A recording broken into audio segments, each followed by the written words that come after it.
You're watching Fox 35 News Plus, streaming on Fox Local.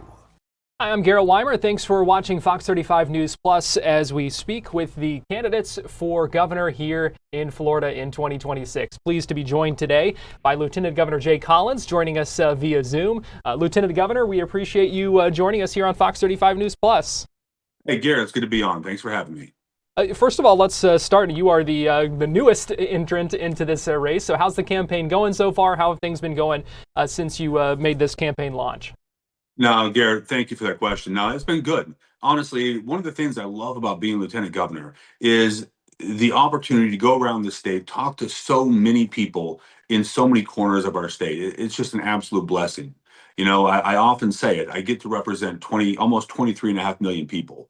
Absolutely amazing opportunity. It's been well received. When we go in communities, when we talk to people, they want somebody who they can connect with, someone who has vision, and someone who's actually put points on the board and gotten things done. That's incredibly important to the people of Florida. And ultimately, you know, coming from a broken home, coming from, abject poverty, growing up through the military and serving, it puts a lot of faith and trust that we have similarities. And if I can do it, we can do it as a whole. There are no barriers. We just got to work together to bring people forward and protect our people. And that's what's most important in Florida. Your run for governor had kind of been teased for a little bit. For a while when you had been asked about it, you said that you had made a decision, but you wanted to wait until the right time to announce it. What made this the right time to announce it? Well, there's a lot of things you got to take into account, right?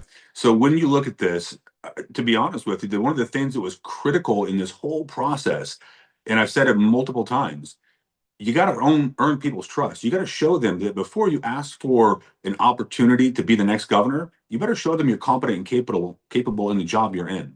Over 3-4 months, we have been all over the state. We have talked to people in every corner, an absolute blessing and opportunity. And I needed to show that. And then, of course, as I said in every interview, I think, you got to make sure your family's good, your support structure is good, and that my approach to leadership and my vision for the state is being well received, because it's not about me. I'm not going to put my family, the state, or anybody through it if I don't think what I have to do or my approach to leadership is going to register with the people, because ultimately that's what it's about. Are the citizens of Florida, those 23.5 million people, or just about, right, that we serve every single day. And man, great to be in. Great to have the reception we are, and now it's all go, right? All gas, no brakes.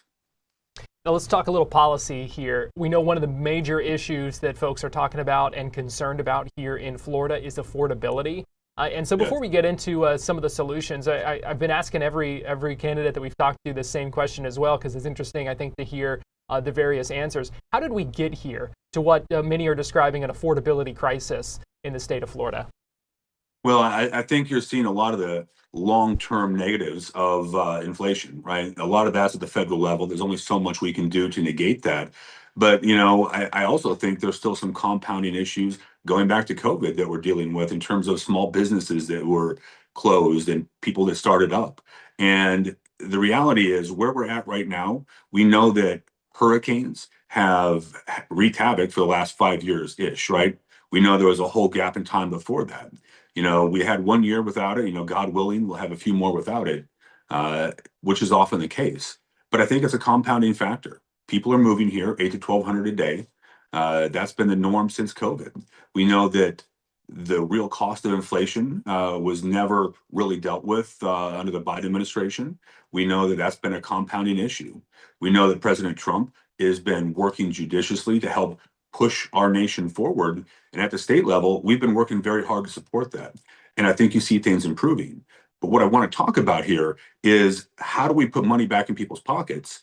But also, how do we get the gas pedal on, right? We can save some money here and fix problems. Absolutely. What we did with tort reform has made significant improvements in terms of getting money back and lowering insurance rates. You see that being stabilized and dropped across the state. Our auto insurance is doing the same thing, but there's still more meat on the bone.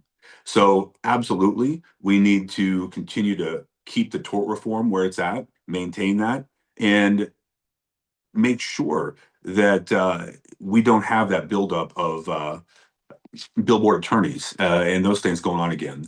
The second piece of this is if there are insurance companies that do the wrong thing, I am so grateful that we have a governor like Ron DeSantis, our CFO, Blaise Ngolia, who are holding those insurance companies accountable and finding them when they do misrepresent or make mistakes. What's good for Peter has to be good for Paul, right? It's the same on both sides. You got to hold people accountable. The other part of that is the property tax debate. The reason we've honed in so hard on property tax is simple. It's the lever we can pull. As I mentioned, inflation is largely a federal issue. Many of the things outside of that we can't control, but we can help push property tax reform. And that's the easiest way to help homeowners put money back in their pockets for homesteaded properties. The governor's vision and what I support is getting rid of property tax on homesteaded properties. That puts dollars right back in. That also enables the American dream, which is home ownership, and gets the government out of the way. We know that if you always have to pay taxes, you never truly own your home if the government can take it. And grateful for all of that. The last part of it is this. The American dream is owning your home, but it's also having jobs and industry that grow with you and salaries that are incredible. There are so many opportunities to continue to energize our economy, bring in more jobs. Let's look at shipbuilding. That's just one opportunity where we can really bring in jobs above 80,000 into multiple areas in the state. I think we should try to build things like cranes in our ports. Right now, those are built in China and a little bit in Germany and some in Ireland. Why can't we build those here? Why can't we create that industry in the state of Florida?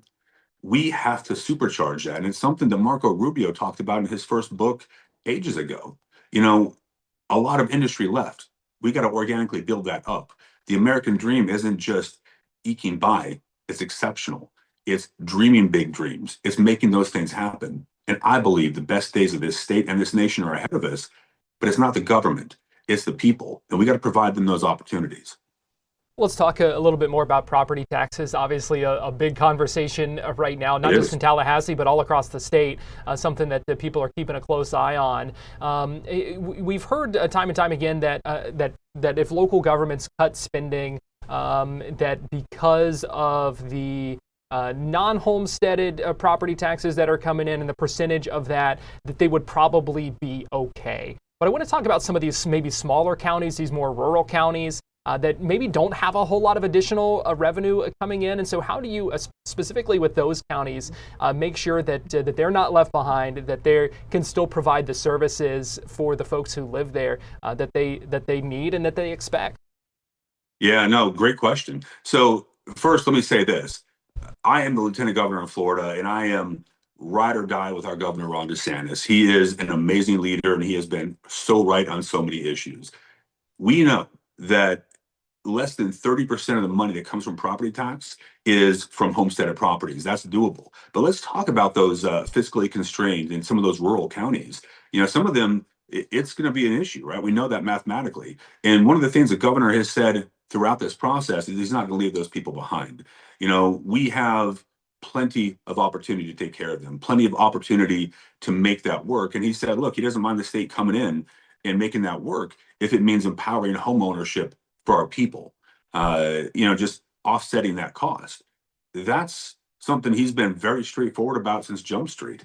We'll see how that plays out. But in the end, the math is being worked. We got to get the House and the Senate to come forward and pass just one bill. And that bill, once approved and signed by the governor, has to go on the ballot. And 60% of the people have to support that. And I can tell you, when I go around the communities, people feel like local governments have increased property values and property tax amounts over and over and over. It just keeps rising. And yet they look at the municipal services and they don't see the commensurate growth in law enforcement, in teacher pay, in roads. So where did the money go? People pay attention, they notice, and they want leadership that puts them first. And that's what we're going to continue to do here in the state of Florida, and why property tax relief for homesteaded properties is so critical. It helps our people first. House and Senate Democratic leaders came out after the governor's State of the State address and said they believe some of the focus on property taxes is a little misplaced, and what they believe would be more helpful would be additional property insurance reforms. I know you talked about the importance of holding these insurance companies accountable, but do you think additional reforms are needed as well to help with affordability in that arena? Yeah, so I'll tell you this. You've always got to keep working. Good enough is never good enough. Just because we've had improvement doesn't mean we've done everything we can. We always look for things to improve on, but that doesn't mean we shouldn't do property tax and continue to look at property insurance. I do know this. If we roll back and we let our feet off the gas pedal, so to speak, on the tort reform, the things we did a few years back, it's going to have a negative reciprocal effect, and everybody's property insurance rates will go up because the lawsuits will increase. And that always gets passed on to the consumer. It's that simple. So look, I think we're always going to look. You always got to dig into it. I know the governor and Golia, myself, the insurance commissioner, Mikey Y, we're all digging into this. And we're all trying to figure out how to bring about and save people more money every single time. But simply put, we got to draw more insurance companies here so we can mitigate that risk in a wider population and get better rates, where the law of competition is going to help offset that. And we're working that. More and more people want to come in on the primary and secondary markets. So yeah, I don't disagree. We should continue to look, but I do disagree that we shouldn't be looking at property tax. We can do both. This is Florida. We do hard things. Let's talk a little bit about housing costs. Is there something that you think the state needs to do or should do when it comes to maybe encouraging increased housing supply while also making sure that the state doesn't overdevelop and lose some of the natural resources that make Florida in a lot of ways? Look, all of us love what we have here. It's a beautiful state. Go outside right now. Even though it's a little chilly outside, it's breathtaking. You know, you get out in the lakes, you get out in the waterways, those canals, it's amazing. We know why we love Florida. But look, yes, we have to have more opportunity, more housing, and more low-cost housing. But how do we do that? I don't think more government programs are the issue. One of the things that we talked about with illegal immigration, there were over 1 million people released into our state by the Biden administration. Where are they living? Are those homes that should be going to help offset and lower costs to our people? I think you have to deal with that. And that's why focusing on legal immigration is such an important part of this. It does make a difference when a lot of those homes are going out to help people who aren't citizens, that aren't here legally. And I say this first and foremost because, look, my wife's family, they immigrated here in the 50s. She was born in America, raised in America, served our nation. But they know the cost of doing this the right way. You got to get in line. You got to do it the right way, and the whole system works. When you're here illegally, a lot of those lowest cost homes and the things with renting or starter homes, they go to people who aren't citizens, and that's a problem. We have to open that up. I do think the two things that we can work on right now, and they're a day one thing if we can't solve them beforehand, and I hope we do solve them beforehand, just to make that clear. When it comes to impact fees, we got to get our head wrapped around impact fees. That increase in cost goes directly to the consumer, directly to the people who want to buy a home. And that's something that really has gone unchecked largely. And then in terms of when you're building your home, when you're getting these permits and they're getting delayed for this, for that, for federal issues or even some local issues, those increases go directly to the consumer.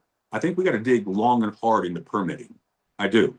I think we have to make sure that less games are played, because when things get drug out for month after month after month, it gets passed on directly to those consumers in terms of overspend. Those are the two things I know we can fix. And I know they're right over the target because I hear this from homeowners. I hear this from people building. And I hear this from leaders in communities saying, yeah, we got to get a check on this. And I'm so grateful that people have entrusted me by coming to us and letting us know that. But that's something we got to get fixed right now. You mentioned illegal immigration.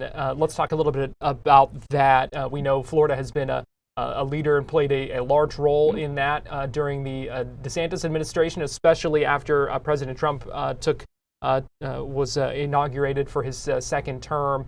What would illegal immigration enforcement look like under a Jay Collins administration? Would anything look differently than it is now? And how do you make sure that there's not too much of a burden on local law enforcement for these efforts in addition to their normal duties? Sure. So let's peel that back just a little bit. One of the things that I've sat down with law enforcement from the west side of our state all the way to the east and north to south, and specifically on immigration, on time, on tools, on training, on making sure they have the people they need to make this happen. And, all of those things are compounding. What I know is this: we are so grateful to have people in our community within law enforcement that do amazing work. We are at an all-time safe level in our state in terms of security. And when we feel safe in our homes and are safe in our community, we have strong families, more people move here, our economy grows. That's a benefit, but we can do more. We can always do more to provide. So how do we do that? One, I think in terms of immigration, I've stood very strong with the president on this. I support his efforts. I support our governor's efforts. And in fact, I have led from the front on these issues with him day after day, time after time. That'll never stop, because I think in the end, there are 23.5 citizens of this state that are our focus. They have to be our focus. That's the answer to your first part. The second part is this: no, I don't think it's too much strain on our local law enforcement, but I do think we have to sit down. We got to talk manpower. We got to talk training. We got to talk how the state can help them achieve their success with our state assets. How can we help our sheriff's departments, our local law enforcement, and how can we make this easier for everybody? Look, man, God gave us 2 ears and one mouth for a purpose. I trust our men and women in law enforcement because they are the experts in their community. They know their people. And I look forward to sitting with each and every sheriff, police chief, and anybody else who wants to sit and talk to us on these issues, because they get it. They live it. But I also want to make this note, and I'm so glad you brought up law enforcement. Look, we've got to talk about the people behind the badge. What they do, from our federal assets with ICE and the Border Patrol, all the way down to local and municipal law enforcement, is incredible.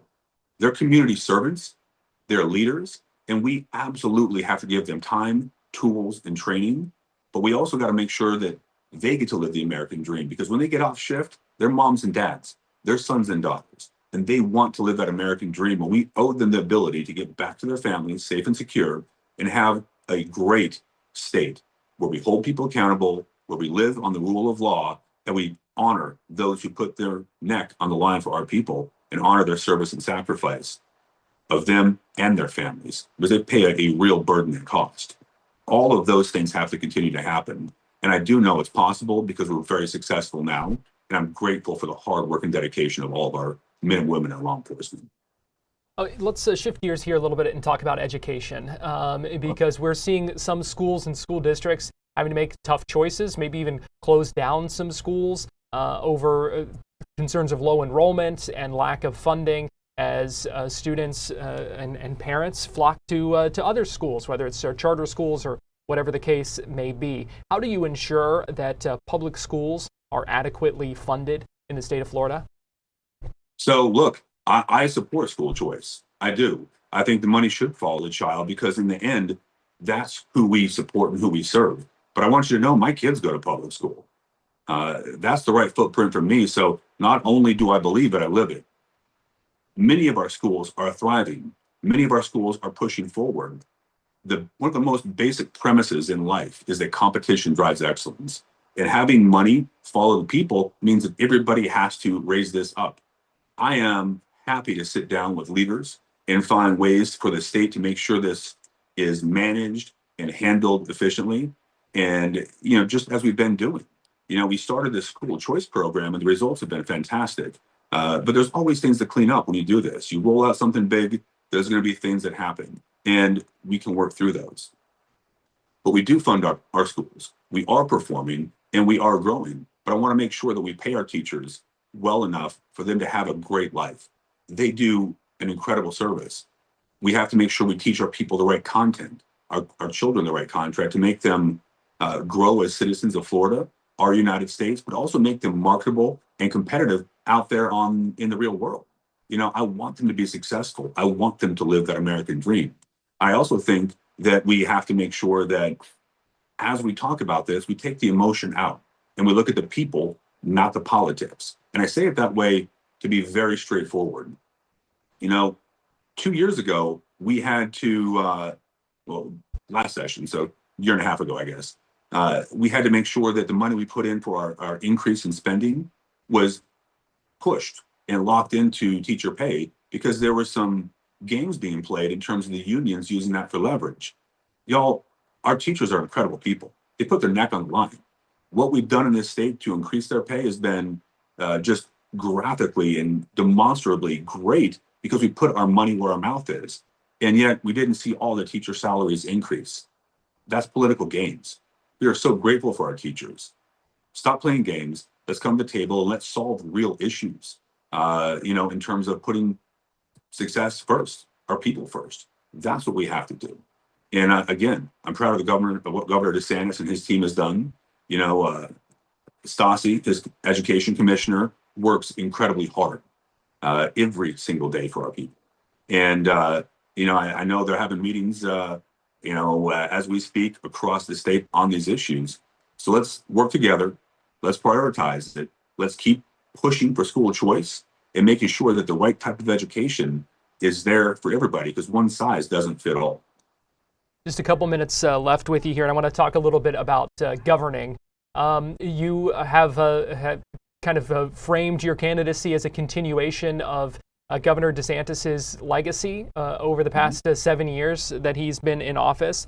But you haven't gotten an endorsement from the governor. Should that be a concern to those who do want to see a continuation of Governor DeSantis's legacy in office? No, look, that's not a concern. I was handpicked by him to be his lieutenant governor, right? More than anything else, competition drives excellence. I didn't expect the endorsement when I launched. I wanted to launch at the appropriate time. I'm in contact with our governor. I have complete faith and trust in his approach, and I know where he is with me because we talk regularly.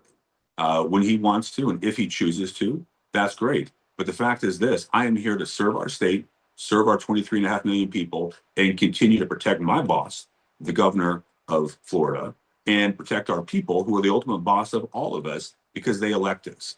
And that best way to provide that stability is for me to be the next governor. And I'm grateful for all the governor's done for me.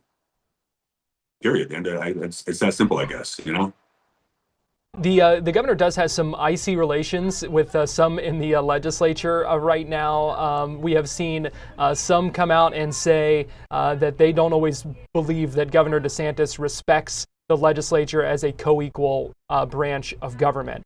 As a former state senator yourself, obviously, would you deal or work with the legislature differently, or what would those relationships look like? Look, I like people. I am a people first person. I believe life is a people industry. Yes, I am a senator, but I was also very successful working with Governor DeSantis. I passed 55 pieces of legislation, somewhere around there, just a little over, in 3 years. That's more than most people pass in 8. And those were hard, difficult bills.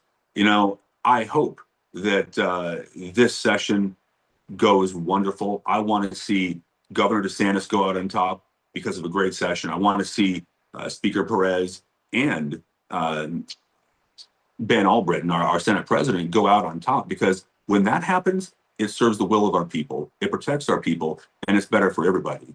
But look, I've got friends in both chambers. I have friends at the city and county level. But more than anything, we got to make sure that we are performing every day for the people of Florida. And that means we have to maximize every moment, every second of the time we have on the ground.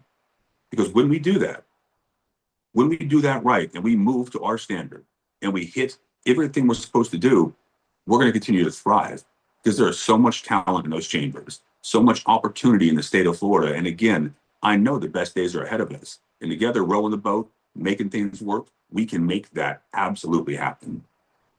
Couple lighter things here, because we are just about out of time. Give us your favorite song right now on your campaign playlist. Oh, my campaign playlist. You know what? I don't even know. I don't know that I have a favorite one. I grew up on a farm. I like everything from Johnny Cash to modern day country to old school 90s rap, right? Like I've got Tupac and I have Chris Stapleton and Johnny Cash. So there you go. Okay, a little bit of everything. Love it. That's right. And your go-to meal, maybe the night before you have something big going on. All right. Well, this is easy. Look, man, I'm a meat and potatoes guy. I love steak. I love our Florida beef. I am all in. Nothing better than a good New York or a good ribeye, cooked medium rare, with some fries, some vegetables, and a little bit of good bread. But doing that with family. All right. Well, now that I am hungry, we will wrap this up there. Lieutenant Governor Jay Collins, we appreciate you taking the time and going in depth with us here on Fox 35 News Plus today. Appreciate you.